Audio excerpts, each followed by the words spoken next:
ಬೆಂಗಳೂರಿನಲ್ಲಿ ಮತ್ತೆ ನಕಲಿ ನಂದಿನಿ ತುಪ್ಪದ ಹಾವಳಿ ಶುರುವಾಗಿದೆ. ನಂದಿನಿ ಬ್ರಾಂಡ್ ಹೆಸರಲ್ಲಿ ನಕಲಿ ತುಪ್ಪ ಮಾರಾಟ ಮಾಡಲಾಗ್ತಿದೆ. ಬೆಂಗಳೂರಿನಲ್ಲಿ ಮತ್ತೆ ನಕಲಿ ನಂದಿನಿ ತುಪ್ಪ ಹಾವಳಿ ಶುರುವಾಗಿದೆ. ನಂದಿನಿ ಬ್ರಾಂಡ್ ಹೆಸರಲ್ಲಿ ನಕಲಿ ತುಪ್ಪವನ್ನ ಮಾರಾಟ ಮಾಡಲಾಗ್ತಿದೆ.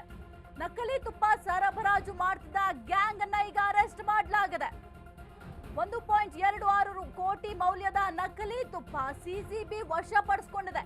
ತಮಿಳುನಾಡಿನಿಂದ ಸಪ್ಲೈ ಮಾಡ್ತಿದ್ದ ಮುನಿರಾಜು ಪಾರ್ಲರ್ಗಳಿಗೆ ಕಲಬೆರಕೆ ತುಪ್ಪವನ್ನ ನೀಡ್ತಾ ಇದ್ದ ಆರೋಪಿ. ಕೆಎಂಎಫ್ ಡಿಸ್ಟ್ರಿಬ್ಯೂಟರ್ ಮಹೇಂದ್ರ ಪುತ್ರ ಸಹ ಭಾಗಿಯಾಗಿದ್ದಾರೆ ಎಂಬ ಮಾಹಿತಿ ಸದ್ಯಕ್ಕೆ ಲಭ್ಯ ಆಗಿದೆ. ಬೆಂಗಳೂರಿನಲ್ಲಿ ಮತ್ತೆ ನಕಲಿ ತುಪ್ಪವನ್ನ ಸರಬರಾಜು ಮಾಡಲಾಗ್ತಾ ಇದೆ. ಆ ಒಂದು ಗ್ಯಾಂಗ್ ಅನ್ನ ಸದ್ಯಕ್ಕೆ ಅರೆಸ್ಟ್ ಕೂಡ ಮಾಡಲಾಗಿದೆ. ಈ ಒಂದು ನಕಲಿ ನಂದಿನಿ ತುಪ್ಪ ಏನಿದೆ ಅದನ್ನ ಮತ್ತೆ ಮಾರಾಟ ಮಾಡ್ತಿದ್ದಾರಂತೆ. ಸದ್ಯಕ್ಕೆ ಇದೆಲ್ಲದಕ್ಕೂ ಕೂಡ ಬ್ರೇಕ್ ಹಾಕಲಾಗಿತ್ತು. ಆದ್ರೆ ಈಗ ಮತ್ತೆ ಈ ಒಂದು ಗ್ಯಾಂಗ್ ಬಾಲ ಬಿಚ್ಚುವ ಕೆಲಸವನ್ನ ಮಾಡಿದ್ದಾರೆ. ನಕಲಿ ತುಪ್ಪ ಸರಬರಾಜು ಮಾಡ್ತಿದ್ದ ಗ್ಯಾಂಗ್ ಅನ್ನ ಸದ್ಯಕ್ಕೆ ಅರೆಸ್ಟ್ ಮಾಡಿದ್ದಾರೆ. 1.26 ಕೋಟಿ ಮೌಲ್ಯದ ನಕಲಿ ತುಪ್ಪವನ್ನ ಸದ್ಯಕ್ಕೆ ಸಿಸಿಬಿ ಅವರು ವಶಪಡಿಸಿಕೊಂಡಿದ್ದಾರೆ. ಕೆಎಂಎಫ್ ಡಿಸ್ಟ್ರಿಬ್ಯೂಟರ್ ಮಹೇಂದ್ರ ಅವರಿದ್ದಲ್ಲ, ಅವರ ಪುತ್ರ ಕೂಡ ಈ ಒಂದು ಕೃತ್ಯದಲ್ಲಿ ಭಾಗಿಯಾಗಿದ್ದಾರೆ ಎಂಬ ಮಾಹಿತಿ ಸದ್ಯಕ್ಕೆ ಲಭ್ಯ ಆಗಿದೆ.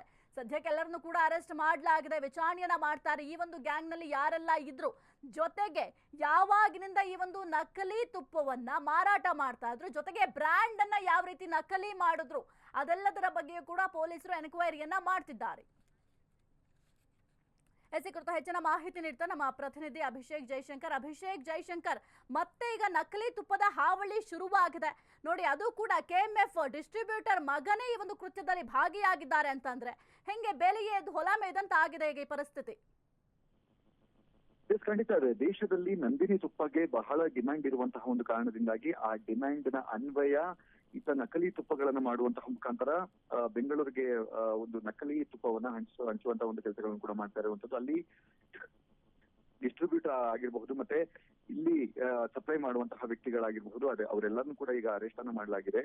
ಮತ್ತು ಅವರ ಬಳಿ ಇರುವಂತಹ 1 ಕೋಟಿಗೂ ಹೆಚ್ಚು ಮೌಲ್ಯದ ನಕಲಿ ತುಪ್ಪಗಳೇನಿದೆ ಅದನ್ನ ಸೀಸ್ ಮಾಡಲಾಗಿದೆ. ಅಂದ್ರೆ ಈಗ ವಿಚಾರಣೆ ವೇಳೆ ಈ ಹಿಂದೆಯಿಂದಲೂ ಅಂದ್ರೆ ಹೆಚ್ಚು ಕಡಿಮೆ ಒಂದು 6 ರಿಂದ 7 ತಿಂಗಳ ಹಿಂದೆಯಿಂದಲೂ ಕೂಡ ನಕಲಿ ತುಪ್ಪವನ್ನ ಬೆಂಗಳೂರಿಗೆ ಸಪ್ಲೈ ಮಾಡ್ತಾ ಇದ್ದ ಅನ್ನುವಂತಹ ಒಂದು ವಿಚಾರಗಳು ಕೂಡ ಕೇಳಿ ಬರ್ತಾ ಇದೆ.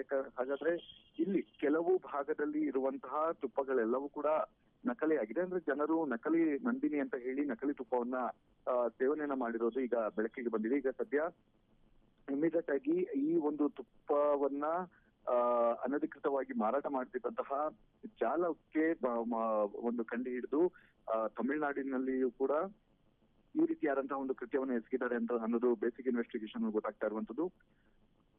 ಸಾಕಷ್ಟು ಒಂದು ಗೋಡಾನೆ ಇಟ್ಟಿದ್ದಾರೆ ಅಂತ ಹೇಳಿ ಈಗ ಗೊತ್ತಾಗ್ತಾ ಇದೆ. ಅಂದ್ರೆ ಈ ರೀತಿಯಾಗಿ ನಕಲಿ ತುಪ್ಪವನ್ನ ತಯಾರಿಸಿ ಅದಕ್ಕೆ ನಂದಿನಿ ಲೇಬಲ್ ಗಳನ್ನ ತಯಾರಿಸಿ ಒಂದು ಗೋಡನನ್ನ ಮಾಡಿಕೊಂಡು ನಂತರ ಅದನ್ನ ಡಿಸ್ಟ್ರಿಬ್ಯೂಟ್ ಮಾಡುವಂತಹ ಒಂದು ಕೆಲಸಗಳನ್ನು ಕೂಡ ಮಾಡ್ತಾ ಇದ್ದಾರೆ.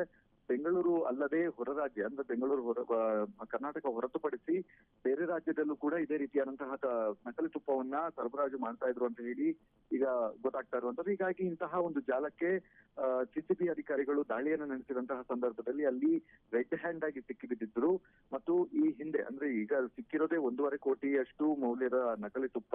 ಹಾಗಾದ್ರೆ 6 ತಿಂಗಳಿನಿಂದ ಎಷ್ಟು ಇವರು ಟನ್ ತುಪ್ಪಗಳನ್ನ ಮಾರಾಟ ಮಾಡಿರಬಹುದು ಅಂತ ಹೇಳಿ ಅಂದಾಜು ಮಾಡೋದಕ್ಕೆ ಸಾಧ್ಯ ಇಲ್ಲ. ಹೀಗಾಗಿ ಅವರಿಂದ ಮತ್ತಷ್ಟು ಮಾಹಿತಿಯನ್ನು ಪಡೆದುಕೊಳ್ಳುವಂತಹ ಒಂದು ಕೆಲಸಗಳನ್ನು ಕೂಡ ಮುಂದಿನ ಹಂತದಲ್ಲಿ ಮಾಡಲಿದ್ದಾರೆ ಸಾಹಿತ್ಯ. ಓಕೆ, ಥ್ಯಾಂಕ್ ಯು ಅಭಿಷೇಕ್ ನಿಮ್ಮೆಲ್ಲ ಮಾಹಿತಿಗಾಗಿ.